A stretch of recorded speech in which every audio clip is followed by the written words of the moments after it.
Welcome back to Shane's Getting Handy. Today we're looking at a Sanyo FW24E05T, and it doesn't look too good anymore. Flickering, it's squealing, and we're gonna see if we can figure out why. I guess we'll tear into it first, right?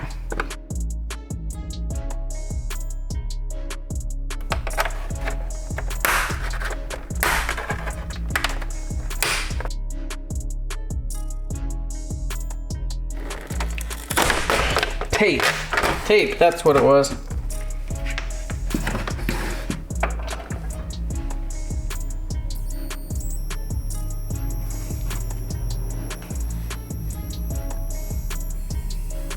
It's inside there.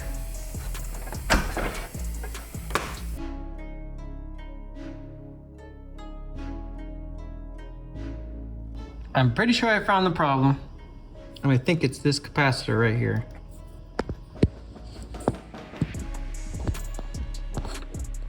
That one. So this particular capacitor is swollen up, and that's a real good giveaway that something's wrong with it.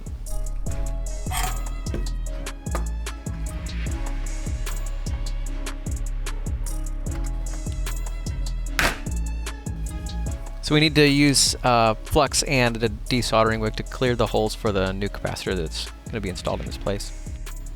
So I figured we better test the original capacitor we pulled out just to verify that it is actually faulty.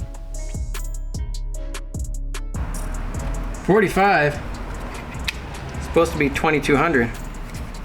Oh, there's your problem.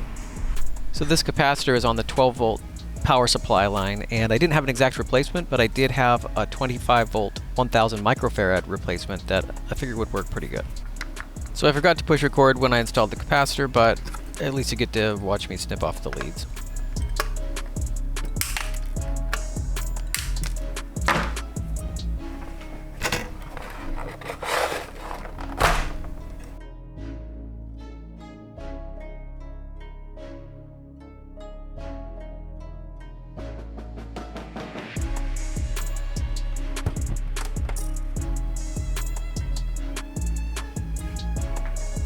Well, there we go. Works great, completely quiet, and yeah, not a hard fix. The capacitors are a pretty common failure point in older electronics, so it's worth a look if you've got an issue with something. Thanks for watching. Give me a thumbs up if it helped. We'll see you next time.